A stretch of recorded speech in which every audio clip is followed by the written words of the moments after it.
This is Roger Hibbard and his beautiful wife Elizabeth, and today we're in Matthew 25.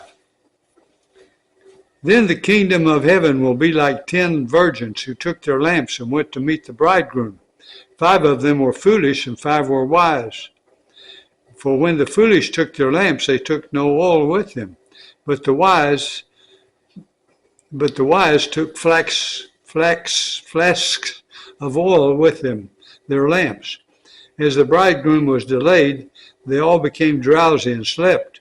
But at midnight there was a cry, "Here is the bridegroom, come out to meet him." Then all those virgins rose and trimmed their lamps. And the foolish said to the wise, "Give us some of your oil, for our lamps are going out." But the wise answered, saying, "Since there will not be enough for us and for you, go rather to the dealers and buy for yourselves." And while they were going to buy, the bridegroom came, and those who were ready went in with him to the marriage feast, and the door was shut. Afterward, the other virgins came also, saying, "Lord, Lord, open to us." But he answered, "Truly I say to you, I do not know you. Watch therefore, for you know neither the day nor the hour." We're supposed to be looking for Jesus, you know. Okay, and he's the one who wrote that parable, or told that parable. For it be like a man going on a journey who called his servants and entrusted to them his property. To one he gave 5 talents, to another 2, to another 1, to each according to his ability. Then he went away. He who had received the 5 talents went at once and traded with them, and he made 5 talents more. So also he who had 2 talents made 2 talents more. But he who had received the 1 talent went and dug in the ground and hid his master's money. Now after a long time the master of those servants came and settled accounts with them. And he who had received the 5 talents came forward, bringing 5 talents more, saying, "Master, you delivered to me 5 talents. Here, I have made 5 talents more."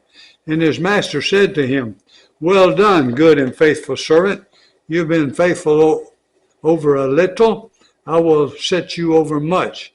Enter into the joy of your master." And he also who had the 2 talents came forward, saying, "Master, you delivered to me 2 talents. Here I have made 2 talents more." His master said to him, "Well done, good and faithful servant. You have been faithful over a little.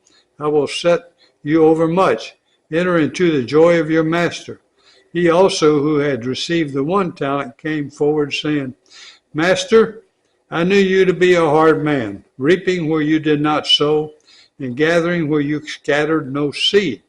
So I was afraid, and I went and hid your talent in the ground. Here you have what is yours."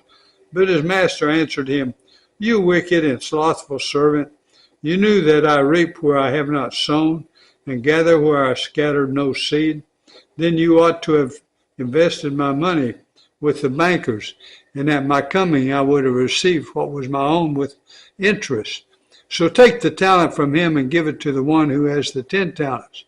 For to every one who has will more be given, and he will have an abundance. But from the one who has not, even what he has will be taken away. And cast the worthless servant into the outer darkness. In that place there will be weeping and gnashing of teeth. When the Son of Man comes in his glory, and all the angels with him, then he will sit on his glorious throne.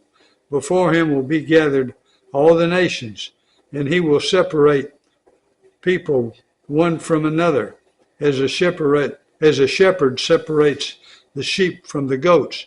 And he will place the sheep on his right, but the goats on his left. Then the king will say to those on his right, "Come, you who are blessed by my Father, inherit the kingdom prepared for you from the foundation of the world. For I was hungry, and you gave me food. I was thirsty, and you gave me drink. I was a stranger, and you welcomed me. I was naked, and you clothed me. I was sick, and you visited me. I was in prison, and you came to me." Then the righteous will answer him, saying, "Lord, When did we see you hungry and feed you, or thirsty and give you drink? And when did we see you a stranger and welcome you, or naked and clothe you? And when did we see you sick or in prison and visit you? And the king will answer them, truly I say to you, as you did it to one of the least of these my brothers, you did it to me. Then he will say to those on his left, depart from me, you cursed, into the eternal fire prepared for the devil and his angels. For I was hungry, and you gave me no food. I was thirsty, and you gave me no drink. I was a stranger, and you did not welcome me. Naked, and you did not clothe me. Sick and in prison, and you did not visit me. Then they will answer, saying, Lord, when did we see you hungry, or thirsty, or a stranger, or naked, or sick, or in prison, and did not minister to you? Then he will answer them, saying, truly I say to you, as you did not do it to one of the least of these, you did not do it to me. And these will go away into eternal punishment, but the righteous into eternal life. You know, we ought to take a lot of respect and interest in those parables we read today, especially the last one, because Jesus is now right at the end of his life. And you know, when people probably save the most important things to say when they know you're just about to go. Well, thank you for listening to that. Now we're going to go to 2 Corinthians.